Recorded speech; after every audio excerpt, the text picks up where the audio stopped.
నమస్కారం కిరణ్ టీవీ ప్రేక్షకులకి స్వాగతం. నేను మీ గాయత్రి. ప్రస్తుతం మనతో పాటు ఉన్నారు పోతుకూచి చంద్రమౌళి శాస్త్రి గారు. వారితో మాట్లాడదాం. నమస్కారం గురుగారు. ఓం శ్రీమాత్రే నమః. ఆయుష్మాన్ భవ. తప్పకుండా గురుగారు 2026 దగ్గరలో ఉన్నాము. సో ఎవరి జాతకం ఎలా ఉండబోతుంది, ఏ రాశి వారికి ఎలా ఉండబోతుంది అనే సిరీస్ మీతో మొదలు పెట్టాలి అని అనుకుంటున్నాం. సో ఆ సిరీస్లో భాగంగా మేషరాశి వారి గురించి మాట్లాడుకుందాం. సో మేషరాశి వారి సంపూర్ణ జాతకం 2026లో ఎలా ఉండబోతుంది, వీళ్ళ గుణగణాలు, స్వభావాలు, లక్షణాలు ఎలా ఉంటాయి, ముఖ్యంగా వీళ్ళు 2026లో ఏ ప్రొఫెషన్ తీసుకుంటే బాగా సెటిల్ అవుతారు, ఏ ప్రొఫెషన్ జోలికి వెళ్లకుండా ఉండాలి, మీ మాటల ద్వారా తెలుసుకోవాలి అనుకుంటున్నాము. అలానే వీళ్ళకి బాగా కలిసి వచ్చే నెలలు, తిథిలు, వారాలు ఏంటో కూడా ఒక్కసారి తెలియజేస్తారా? తప్పకుండానమ్మా. మేషరాశి ఇది మనకి ఆది రాశి అంటారు. అంటే మనకు ఉన్నటువంటి ద్వాదశ రాశుల్లో మొట్టమొదటి రాశి మేషరాశి. మరి ఈ మేషరాశిలో మనకి అశ్విని నక్షత్రము, భరణి నక్షత్రము, అట్లాగే కృతికా నక్షత్రము. అంటే మోక్షానికి సంబంధించినటువంటి నక్షత్రము, అట్లాగే ఆర్థికపరమైనటువంటి కుటుంబ వ్యవహారిక నేత్రపరమైనటువంటి గ్రహానికి సంబంధించిన నక్షత్రము దీంట్లో ఉంటుంది. అట్లాగే ప్రేమ, ఆప్యాయత, లలిత కళలు, క్రీడారంగానికి, అట్లాగే హై ప్రొఫైల్కి సంబంధించినటువంటి మేధావులు, అట్లాగే పూర్వజన్మలో చేసుకున్న పుణ్యము ఈ జన్మలో మనం కొంత వినియోగించుకుంటూ ఉంటాము. దానికి సంబంధించి ముఖ్యంగా ఆత్మశక్తి, ఆత్మ నిగ్రహ శక్తిని ఇచ్చేటటువంటి వైవిధ్యకరమైనటువంటి రాశి మేషరాశి. ఒక రకంగా ఇదేంటంటే చరరాశి అమ్మ, అంటే మూవబుల్ సైన్ అంటారు. ఇక దీంట్లో పుట్టిన వాళ్ళు ఎలా ఉంటారంటే, మనం ఒక మేకని చూస్తే అది ఎటు చూస్తుందో తెలియదు, ఎప్పుడు ఎట్లా పరిగెడుతుందో తెలియదు. అంటే వాళ్ళకి ఏం పని చేస్తున్నారో వాళ్ళకి అర్థం కాదు, అటు ఇటు తిరుగుతూనే ఉంటారు. ఒక దాని మీద కాన్సన్ట్రేషన్ అనేది వాళ్ళకు ఉండదు. ప్రయత్నం చేస్తూ ఉంటారు కానీ ఉండదు, ఏది దొరికితే ఆ వైపుకి వెళ్తూ ఉంటారు వాళ్ళు. అయితే ఏంటంటే వీళ్ళు ఏదైనా ఒక పని అప్పచెప్తే ఆ పనిని చేయటానికి మాత్రము వీళ్ళకున్న శక్తి ఇంకెవరికి ఉండదని మనకు చెప్పుకోవాలి.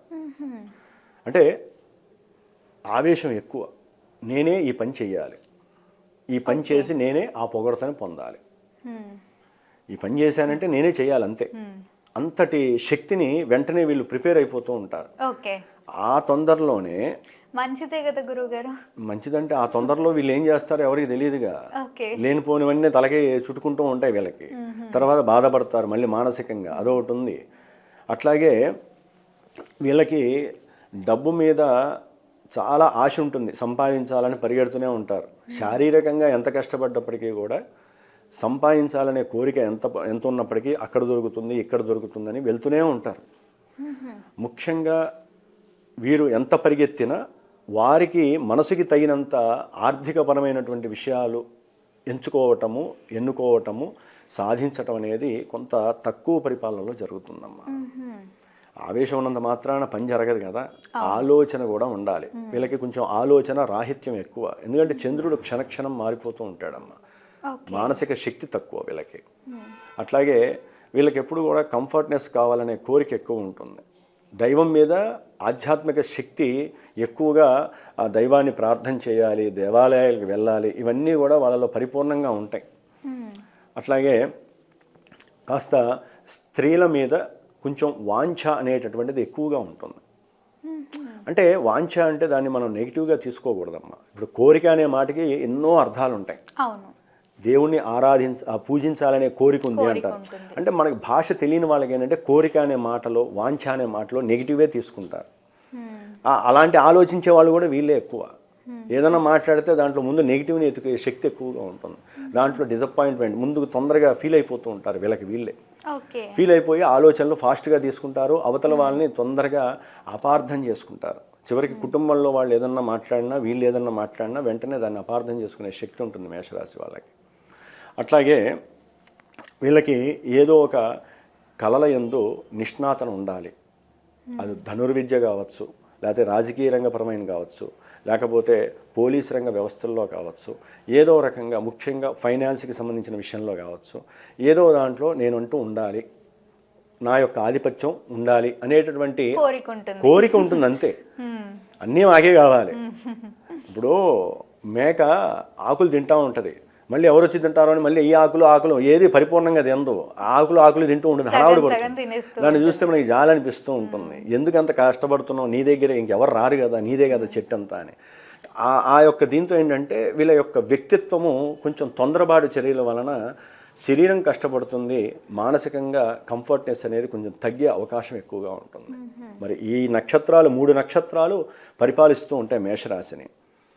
కాబట్టి మేషరాశి వాళ్ళకి సాధ్యమైనంత వరకు ఈ ఒక్క రాశి కాదు కదమ్మా, తన యొక్క ఇంకో రాశి ఉంటుంది, అష్టమ రాశి.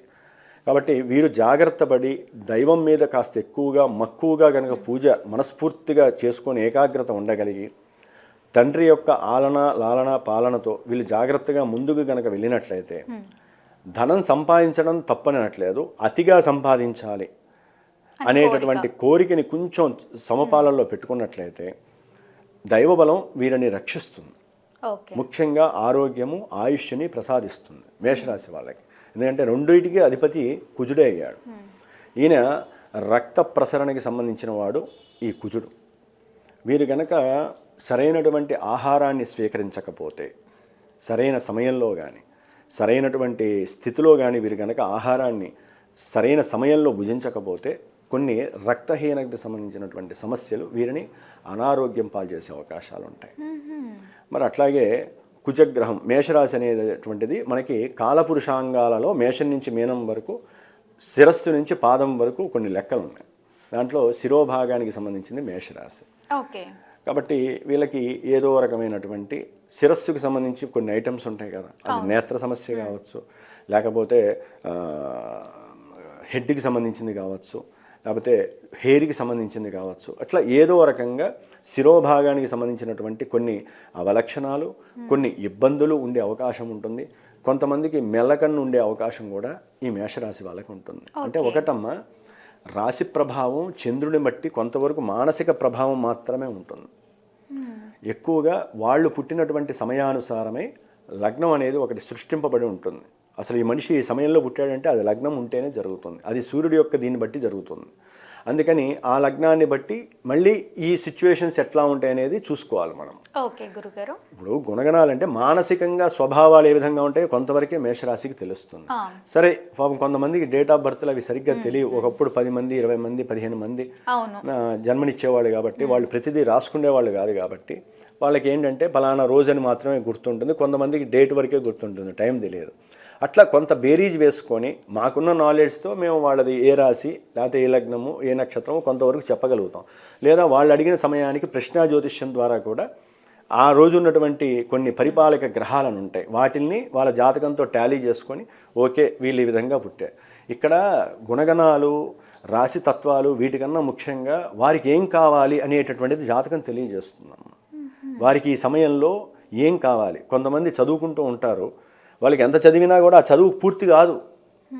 కొన్ని నాలెడ్జ్ఫుల్ చదువులు ఉన్నాయమ్మా, 10 సంవత్సరాలు చదివినా చదువు పూర్తి కాదు. ఎందుకు కాదు? జాతకంలో లగ్నం నుంచి తెలుస్తుంది. మనసు బట్టి అయితే కనుక మేషరాశి పరంగా వీరు ఊరినే తిరుగుతూనే ఉంటారు. మేషరాశి వాళ్ళు ఒక చోట కూర్చోరు. మనసు ఎప్పుడు కూడా చెరిస్తూ ఉండదు. కోతి ఎక్కడన్నా మీరు పర్ఫెక్ట్గా కూర్చున్నది చూసారా?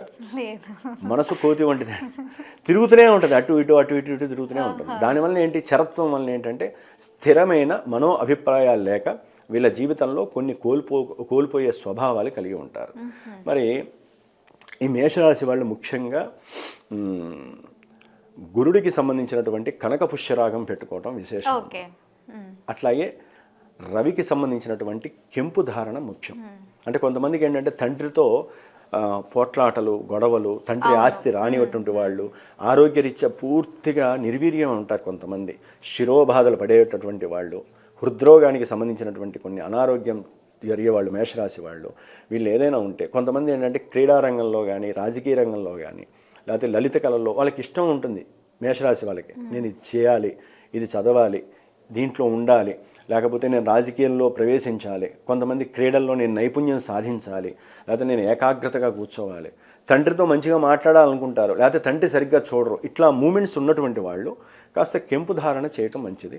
ఆధ్యాత్మిక శక్తి లేకపోతే మన సాంప్రదాయాల మీద లేకపోతే బిజినెస్లో ఏదైనా పెట్టుబడి పెట్టాలన్నా వాటి వల్ల లాభం రావాలన్నా ఒకందుకు వీళ్ళకి యూస్ఫుల్ ప్లానెట్స్ ఏవంటే కాస్త గురుడు మరియు రవి ఈ 2 గ్రహాలు కాస్త అనుకూలతను కలుగు చేస్తాయి. కాబట్టి ఉన్నంతలో అది కూడా జాతక చక్రంలో ఈ 2 గ్రహాలు మంచి సిగ్నిఫికెన్సెస్ అంటారమ్మా, కారకత్వాలను కలిగి ఉంటేనే పెట్టాలి, లేకపోతే ఆపోజిట్ అవుతుంది అనమాట ఇదంతా.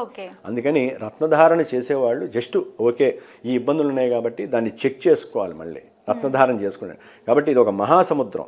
ఏదైనా గురువు యొక్క మాట తీసుకోవాలి, గురువుతో చర్చించాలి, గురువు ద్వారా సరైనటువంటి నిర్ణయం తీసుకొని దానికి పూజలు, పునస్కారాలు, అభిషేకాలు వీరు చేసుకొని మళ్ళీ దాన్ని పెట్టుకున్న తర్వాత సూర్యుడికైతే కనుక 6 రోజులు, గురుడికైతే కనుక ఒక 3 రోజులు కాస్త దాన్ని పర్యవేక్షించి పడింది అనుకుంటే పెట్టుకోవాలి.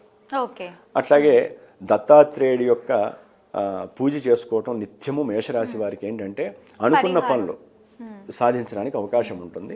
ఆదిత్య హృదయం చదువుకోవడం ద్వారా అటు తండ్రికి వీరి ఆరోగ్యానికి బాగుండేటటువంటి అవకాశం ఉంటుంది. ముఖ్యంగా అమ్మ ఈ 2026వ సంవత్సరంలో ఇప్పుడు వీరికి బాగానే ఉంది. రేపు జనవరి 14 తర్వాత చతుర్గ్రహ కూటమి అని వస్తుంది. కాబట్టి ఉద్యోగ వ్యవస్థల్లో కొంచెం అవస్థలు ఉన్నప్పటికీ వీరు ఒక స్థాయిని అందుకునేటటువంటి పరిస్థితి కనపడుతుంది మేషరాశి వారికి. అంటే ఈ జనవరి నుంచి మార్చి 10 లోపల కొంచెం వాళ్ళకి అనుకూలమైనటువంటి సమయానుకూలం చాలా కనిపిస్తుంది మేషరాశి వాళ్ళకి. రవి కుజులు కలిసి ఉంటున్నారు, బుధ శుక్రులు కలిసి ఉంటున్నారు, చతుర్గ్రహ కూటమి. న్యాచురల్గా మేషరాశికి అదో 10వ స్థానం కర్మస్థానం. కర్మస్థానంలో రాస్యాధిపతి, పంచమాధిపతి, ద్వితీయ తృతీయ సామాన్యమైనటువంటి అవకాశం కాదు ఇది. వీళ్ళు కనుక సరైన ఆలోచన, సరైన సహాయ సహకారాలు, వాళ్ళ అయిన వాళ్ళల్లో వాళ్ళ యొక్క మాట తీరు సరిగ్గా సంభాషించి వారి యొక్క అనుకూలత తీసుకుంటే మేనత్త ద్వారా కావచ్చు, మేనరికంలో ఎవరన్నా మేనబావలు, మేనకోడళ్ళు వీళ్ళ యొక్క సహాయ సహకారాలు కానీ, లేకపోతే వీరి యొక్క ఉద్యోగ వ్యవస్థలో కొంతమంది కింద వాళ్ళు ఉంటారు, వారి మాట తీసుకొని అంటే వారితో చర్చించటము. అట్లాగే భార్యతో పెళ్ళైన వాళ్ళు అయితే కనుక భార్యాభర్తలు అయితే ఒకరికొకళ్ళు చర్చించడం ద్వారా వారు చేసే బిజినెస్లో కానీ ఉద్యోగంలో కానీ అతి నిష్ణాతులై మంచి యోగాన్ని అందుకునేటటువంటి సమయము ఈ యొక్క యోగకాలము. మేషరాశి వారికి జనవరి నుంచి మార్చి వరకు కొంచెం చతుర్గ్రహ కూటమి యోగిస్తుందని చెప్పుకోవాలమ్మా. ఎందుకంటే లాభంలో రాహు ఉన్నాడు, అనుకున్న సంకల్పం సిద్ధిస్తుంది. అట్లాగే 3లో గురువు ఉన్నాడు, ఏది మేషరాశి వారికి. అంటే వారు సంకల్పించిన సిద్ధి కొంత గట్టిగా సంకల్పిస్తే కానీ పని జరగదు. ఎందుకంటే 12వ స్థానాధిపతి అయ్యాడు. దానికి తోడు ఆ స్థానంలో మేషరాశి వారికి 12లో ఏలినాడు శని కదమ్మా. ఆ శని ప్రభావం ఏంటంటే జనవరి 20 తర్వాత శని సొంత నక్షత్రంలోకి వస్తాడు. అంటే వీరికి ఎలా ఉంటుందంటే ఉద్యోగము వ్యాపారంలో ఉన్నత స్థితికి వెళ్ళాలి, ఇంకా ఏదో ఎక్స్పాండ్ చేయాలి అనేటటువంటి సంకల్పం లోపల తొలుస్తూ ఉంటుంది మేషరాశి వారికి. దానికి సరైన సమయం ఇది. కానీ ఇక్కడ హనుమంతుడి వారి యొక్క ప్లస్ శనీశ్వరుని యొక్క యోగాన్ని వీళ్ళు తీసుకోవాలి, శనీశ్వరుని అర్థించాలి.